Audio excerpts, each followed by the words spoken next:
We're looking here at the 6010-64 Jeep Gladiator kit. The Jeep Gladiator, of course, is a JL front end with a Ram 1500 rear end. And so we're able to just reuse our parts from those kits. So here we have a 2.5-inch front that we would use on a JL. Hard to see, but there's a 2-degree cant in our part to help with spring bowing. These parts are nice in that they're indexed with these little pins, which is something the JK model didn't have. On the front also we have this nice shock bracket. You don't have to find the shocks.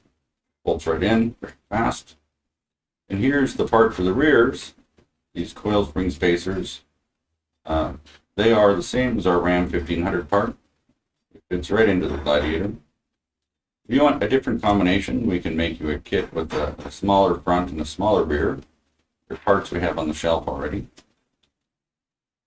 There you have it, all made in Arizona, USA.